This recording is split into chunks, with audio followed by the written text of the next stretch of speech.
जय हिंद दोस्तों, स्वागत है आपका फिजिक्स डिफेंस यूट्यूब चैनल पर। इस वीडियो में हम डिस्कस करेंगे सरफेस टेंशन चैप्टर के मोस्ट इंपोर्टेंट क्वेश्चंस। इन क्वेश्चंस को प्रीवियस ईयर क्वेश्चंस की एनालिसिस करके तैयार किया गया है, इसलिए वीडियो को पूरा देखें। और वीडियो की पीडीएफ टेलीग्राम चैनल पर उपलब्ध है, वहाँ से आप डाउनलोड कर सकते हैं। वीडियो को लाइक करें, शेयर करें और चैनल को सब्सक्राइब करें। चलिए शुरू करते हैं। तो पृष्ठ तनाव क्या होता है? जैसे कोई भी लिक्विड है, जैसे इसमें लिक्विड भरा हुआ है, इस लिक्विड की एक सरफेस होगी। तो हम दो पॉइंट लेते हैं, एक लेते हैं लिक्विड के अंदर, ये है पॉइंट ए, और एक लेते हैं लिक्विड की सरफेस पर, ये मान लो कोई भी पार्टिकल है बी। तो देखो पार्टिकल ए पर जो इंटरमॉलिकुलर फोर्सेस होंगे, अंतर आणविक बल होंगे, सभी मॉलिक्यूल्स के, वो सभी दिशाओं में होंगे।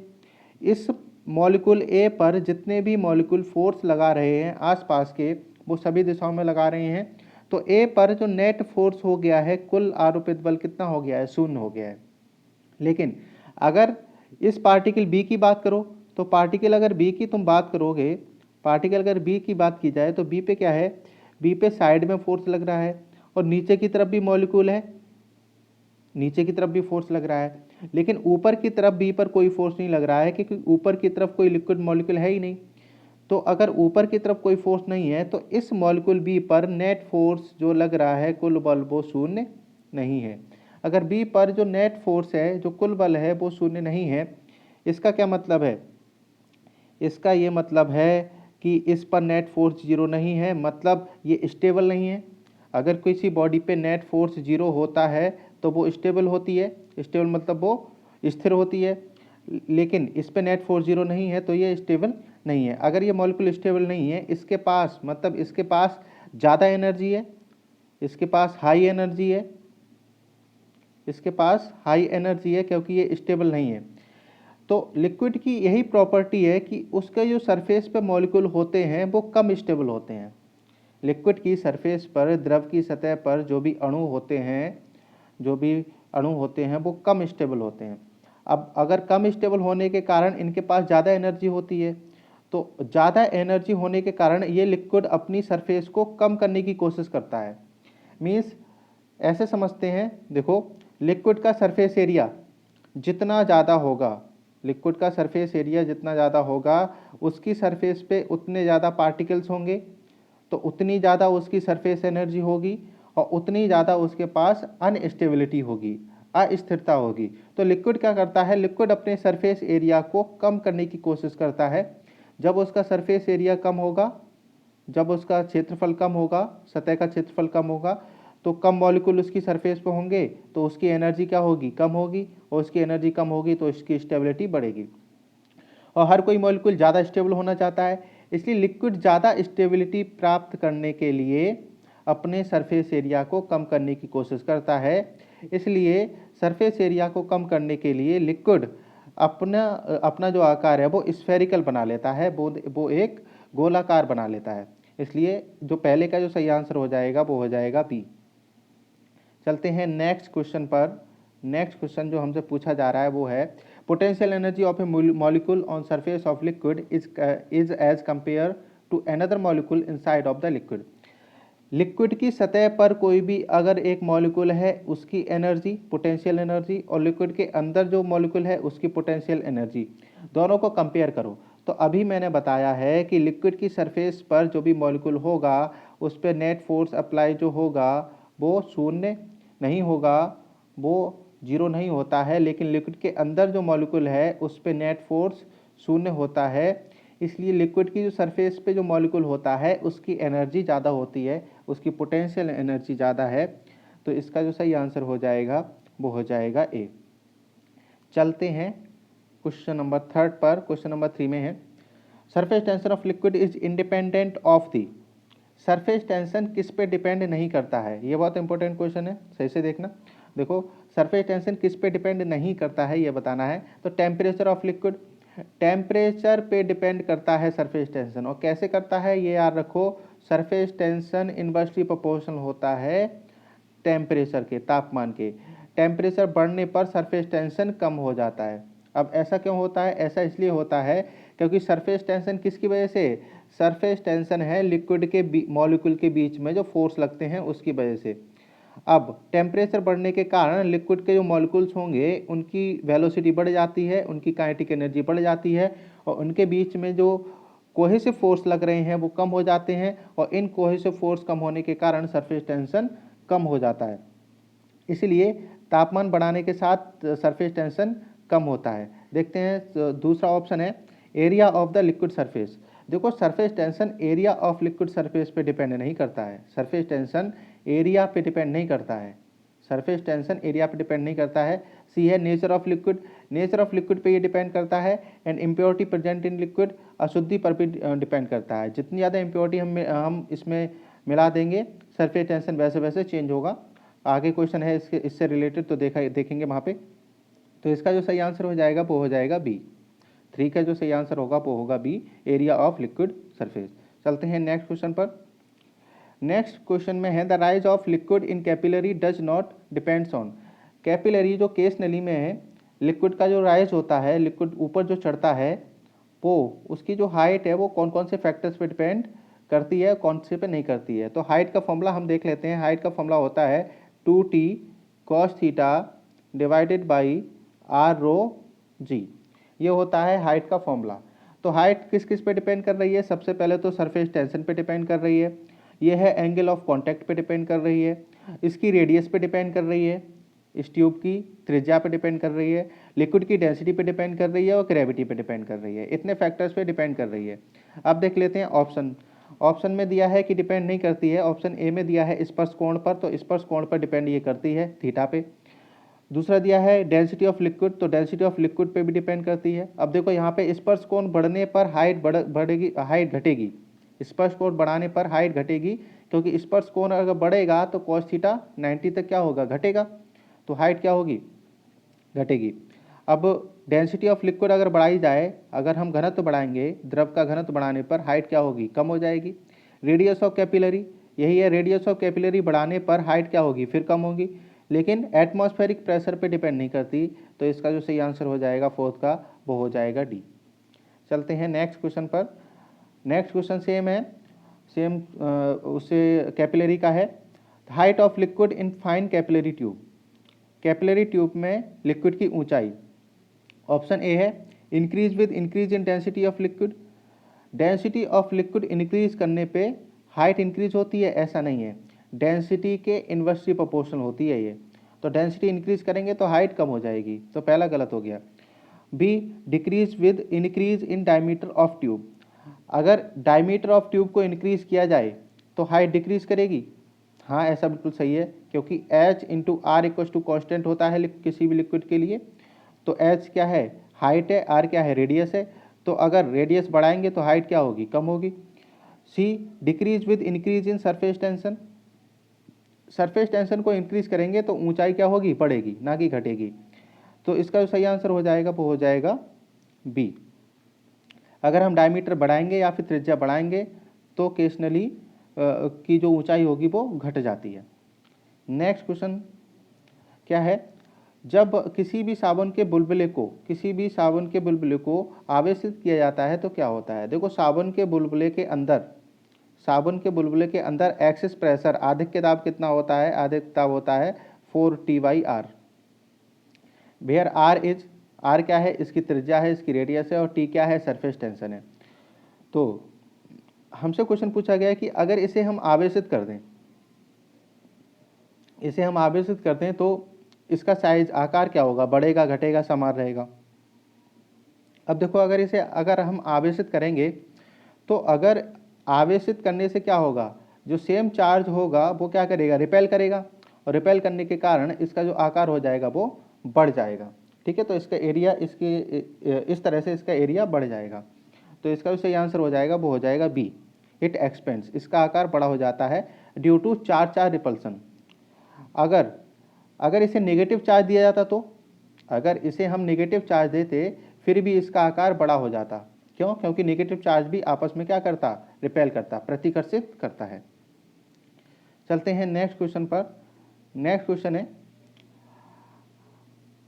अगर हम जल में नमक घोल दें तो जल का पृष्ठ तनाव। अब देखो ये वाला क्वेश्चन दो तरह से पूछा जा सकता है, या फिर दो तरह से तुम लोगों को याद होना चाहिए कि सरफेस टेंशन ऑफ लिक्विड पूछ रहा है अगर हम इम्प्योरिटी मिलाएं, कोई अशुद्धि मिलाएं, अब देखो अगर अशुद्धि ऐसी है जो जल में घुल जाती है, सॉल्युबल है, अगर इम्प्योरिटी सॉल्युबल है, घुलनशील है, तो जो पृष्ठ तनाव होता है, जो पृष्ठ तनाव होता है वो बढ़ जाता है, जो पृष्ठ तनाव होता है वो बढ़ जाता है।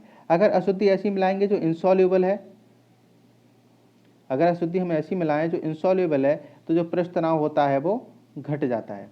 ठीक है, तो हमें अशुद्धि के ऊपर डिपेंड रहना है, अशुद्धि को देखना है कि वो कैसी है, घुलनशील है या फिर अघुलनशील है। तो इस देखो क्वेश्चन में दिया गया है सीधे कि if common salt is dissolve in water then the surface tension of salt water. तो सॉल्ट जो होता है वो लिक्विड में क्या होता है, घुल जाता है, और लिक्विड में घुल जाएगा तो सरफेस टेंशन क्या हो जाएगा, घुल जाएगा तो बढ़ जाएगा। और अगर कोई ऐसी अशुद्धि मिलाई जाती जो नहीं घुलती, जो अघुलनशील होती, जो इंसॉल्युबल होती, तो सरफेस टेंशन घट जाता। ठीक है, तो याद रखना है इसे। चलते हैं क्वेश्चन नंबर 8 पर। इन capillary tube the fall of liquid is possible when angle of contact is. अब देखो एंगल ऑफ कॉन्टैक्ट क्या होता है, ये तीन तरह से हो सकता है किसी भी लिक्विड में। देखो लिक्विड में सरफेस टेंशन जो होता है वो कोहेसिव फोर्स की वजह से होता है। दो तरह के फोर्स होते हैं, एक तो होता है कोहेसिव ससंजक बल, और एक होता है अधेसिव अधेसिव असंजक बल। ससंजक बल वो होता है जो समान अणुओं के बीच में लगता है, और असंजक बल होता है जो असमान अणुओं के बीच में लगता है। ससंजक बल जैसे लिक्विड और लिक्विड के बीच में लग रहा है, वाटर और वाटर के बीच में, और असंजक बल जैसे वाटर और गिलास के बीच में लग रहा है, पानी और कांच के बीच में। कौन सा लगेगा, अधेसिव लगेगा। अब देखो तीन फैक्टर्स इसमें बनते हैं। अगर अधेसिव फोर्स ज़्यादा है कोहेसिव फोर्स से, अधेसिव फोर्स ज़्यादा है कोहेसिव फोर्स से, तो लिक्विड क्या होगा, कैपिलरी में ऊपर चढ़ेगा, और ऊपर इस तरह से चढ़ेगा। जो सरफेस बनेगी लिक्विड की वो कैसी बनेगी, कॉनकेव बनेगी, लिक्विड ऊपर चला जाएगा कैपिलरी में, अगर अधेसिव ज़्यादा है तो। सेकंड केस, अगर कोहेसिव ज़्यादा हुआ तो, कोहेसिव अधेसिव से ज़्यादा हुआ तो लिक्विड जो आएगा सरफेस इसमें वो नीचे आएगा, और सरफेस जो बनेगी वो कैसी बनेगी, वो इस तरह से बनेगी। और इस सरफेस को क्या बोलते हैं, इसे बोलते हैं हम कॉन्वेक्स, इसे हम बोलते हैं कॉन्वेक्स सरफेस। ठीक है, इसे हम बोलेंगे कॉन्वेक्स सरफेस। तो पहले केस में जब अधेसिव फोर्स ज़्यादा है कोहेसिव फोर्स से, तो सरफेस कैसी बन रही है, कॉनकेव बन रही है, लिक्विड ऊपर चढ़ जा रहा है, कैपिलरी में ऊपर चला जा रहा है। दूसरे केस में सरफेस कैसी बन रही है, दूसरे केस में सरफेस जो बन रही है वो कॉन्वेक्स बन रही है, और लिक्विड क्या कर रहा है, अपने लेवल से नीचे आ जा रहा है। ठीक है, अगर यहाँ पे मान लो वाटर है और यहाँ पे गिलास है तब ऐसा होगा, और यहाँ पे मरकरी है और यहाँ पे गिलास है तब ऐसा होगा। अब देखो इन दोनों केसेस में अगर इसमें देखा जाए तो इसमें जो एंगल ऑफ कॉन्टैक्ट है वो एक्यूट है, वो न्यून कोण है, और इसमें जो एंगल ऑफ कॉन्टैक्ट है वो ऑब्ट्यूज है, मतलब अधिक कोण है। यहाँ पे ग्रेटर देन 90 होगा और यहाँ पे लेस देन 90 होगा। ठीक है, तो इस तरह से जब एंगल एक्यूट होता है तो कैपिलरी में जो लिक्विड होता है वो ऊपर चढ़ जाता है, और एंगल जब ऑब्ट्यूज होता है, जब अधिक कोण होता है, तो कैपिलरी में जो लिक्विड होता है वो नीचे की तरफ आ जाता है। यहाँ पे जो सरफेस बनती है वो कैसी बनती है, कॉनकेव बनती है, और यहाँ पे जो सरफेस बनती है वो कॉन्वेक्स बनती है। और अगर ये दोनों फोर्स इक्वल हो, अधेसिव फोर्स कोहेसिव फोर्स के बराबर हो, ससंजक बल बराबर हो आपस में, तो ये जो सरफेस बनती है वो बिल्कुल प्लेन बन जाती है। तो ना ये लिक्विड ऊपर जाएगा ना नीचे जाएगा, इस कंडीशन में सरफेस ऐसी प्लेन रहेगी। ठीक है, तो इस क्वेश्चन का आंसर आप दे सकते हो। पूछ रहा है fall of liquid is possible when angle of contact. तो अगर लिक्विड नीचे आ रहा है, फॉल कर रहा है, लिक्विड नीचे आ रहा है, तो एंगल ऑफ कॉन्टैक्ट कितना होना चाहिए, एंगल ऑफ कॉन्टैक्ट ऑब्ट्यूज होना चाहिए। और अगर लिक्विड ऊपर जाता होता तो एंगल ऑफ कॉन्टैक्ट एक्यूट होता, और लिक्विड अपनी प्लेस पर रहता, ना ऊपर जाता ना नीचे जाता, तो एंगल ऑफ कॉन्टैक्ट 90 डिग्री होता। ठीक है, चलते हैं नेक्स्ट क्वेश्चन पर। हाँ, एक क्वेश्चन और इससे पूछा जाता है, इसको भी देख लेते हैं। ये पूछा जाता है जनरली हमसे कि ये बताओ कि एंगल ऑफ कॉन्टैक्ट कैसे डिपेंड करता है टेम्परेचर पे। एंगल ऑफ कॉन्टैक्ट कैसे डिपेंड करता है टेम्परेचर पे। तो याद रखना है जो एंगल ऑफ कॉन्टैक्ट है इन्वर्सली प्रोपोर्शनल होता है टेम्परेचर के। टेम्परेचर बढ़ाएंगे तो एंगल ऑफ कॉन्टैक्ट कम हो जाता है। ठीक है, टेम्परेचर बढ़ाते हैं तो एंगल ऑफ कॉन्टैक्ट कम हो जाता है, क्योंकि एंगल ऑफ कॉन्टैक्ट बेसिकली आता है कोहेसिव फोर्स है, कोहेसिव फोर्स। अब देखो अगर टेम्परेचर बढ़ाते हैं तो कोहेसिव फोर्स कम हो जाएगा, सरफेस टेंशन भी कम हो जाएगा, तो एंगल ऑफ कांटेक्ट भी क्या हो जाएगा, कम हो जाएगा। ठीक है, चलते हैं नेक्स्ट क्वेश्चन पे। नेक्स्ट क्वेश्चन हमारा है, ये बहुत इंपॉर्टेंट क्वेश्चन है, इससे भी 2-3 तरह के क्वेश्चन पूछे जाते हैं, सभी मैं बताऊंगा। Two drops of liquid are merged to form a single drop. Liquid की 2 बूंदें हैं, अब 2 बूंदों को मिला के एक बड़ी बूंद बना दी गई है। तो इस प्रोसेस में बताओ क्या होगा, ऊर्जा जो होती है वो उत्सर्जित होगी, ऊर्जा अवशोषित होगी, ऊर्जा नियत रहेगी, इस तरह से बताना है हमें। देखो पहले 2 बूंदें थी, एक बूंद ये थी और एक बूंद ये थी। इसका एरिया मान लेते हैं ए और इसका एरिया मान लेते हैं ए। अब देखो इसका एरिया क्या होगा, 2a, नहीं, इसका एरिया लेस देन 2a होगा। बात समझ में आ रही कि नहीं, कैलकुलेट कर सकते हो, इसके वॉल्यूम से रेडियस कैलकुलेट कर सकते हो पहले, फिर एरिया कैलकुलेट कर सकते हो। मैं तो ऐसे ही बता रहा हूँ तुम लोगों को। देखो अगर इसका एरिया a है और इसका भी एरिया a है, तो इसका एरिया क्या हो गया, लेस देन 2a होगा। जो बड़ी बूंद का जो एरिया, जो क्षेत्रफल बनेगा वो 2a नहीं होगा, वो लेस देन 2a होगा। इसका मतलब जब 2 बूंदें कंबाइन होती हैं, आपस में जुड़ती हैं और तीसरी बड़ी बूंद बना लेती हैं, तो बड़ी बूंद का जो क्षेत्रफल होता है वो 2 बूंदों से कम हो जाता है थोड़ा। अब देखो याद करो उस बात को जो मैंने पहले क्वेश्चन बताई थी, कि अगर एरिया कम होगा तो सरफेस पे मॉलिक्यूल्स कम हो जाएंगे थोड़े। अगर एरिया कम हो गया, पहले एरिया 2a था, अब 2a से कम हो गया, तो सरफेस पे मॉलिक्यूल क्या हो जाएंगे, कम हो जाएंगे। और अगर सरफेस पे मॉलिक्यूल कम हुए, सरफेस पे अगर मॉलिक्यूल कम हुए तो एनर्जी भी तो कम होगी, सरफेस एनर्जी क्या होगी, कम होगी। अगर एरिया कम हो रहा है तो सरफेस एनर्जी क्या हो रही है, कम हो रही है। अब अगर एनर्जी कम हो रही है, इसका मतलब पहले एनर्जी ज़्यादा थी इन दोनों के पास। इन दोनों के पास मान लो इसके पास एनर्जी ई थी, इसके पास एनर्जी ई थी। अब जो इसके पास जो एनर्जी रहेगी वो 2e से कम रहेगी, 2e नहीं रहेगी, 2e से कम रहेगी। अगर ऊर्जा कम हो रही है, इसका मतलब ऊर्जा कहीं ना कहीं लॉस हुआ है हमारा, कहीं ना कहीं गई है। तो इसका मतलब ऊर्जा जो जितनी भी ऊर्जा कम हुई है वो रिलीज हो गई है, वो उत्सर्जित हो गई है। ठीक है, अब अगर क्वेश्चन में दिया होता, क्वेश्चन में इसमें तो कुछ दिया नहीं है, अगर क्वेश्चन में दिया होता एडियाबैटिक प्रोसेस है, एडियाबैटिक रुद्धोष्म प्रक्रम होता, तो रुद्धोष्म प्रक्रम में तो क्या होता है, एनर्जी रिलीज नहीं हो सकती, एनर्जी कांस्टेंट रहती है।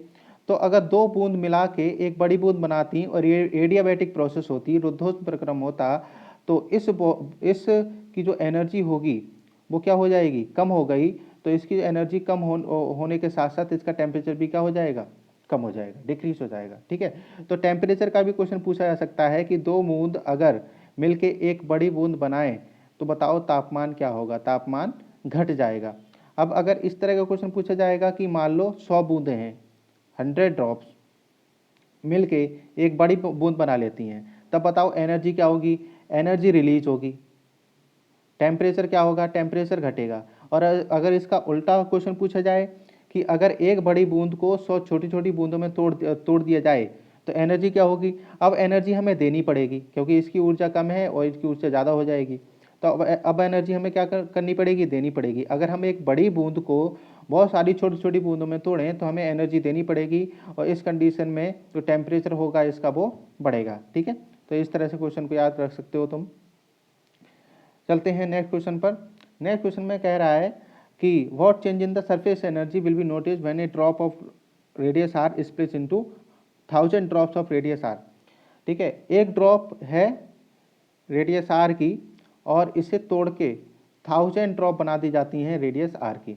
तो सबसे पहले तो हमें आर और आर में रिलेशन कर लेना है। तो इसका जो वॉल्यूम होगा 4/3 पाई आर क्यूब इक्वल होगा 100 times of 4/3 pi R cube के। ठीक है, अब यहाँ से हमारे पास आ जाएगा capital R equal to 10 R. Capital R की वैल्यू होगी वो 10 इंटू स्मॉल आर के इक्वल होगी।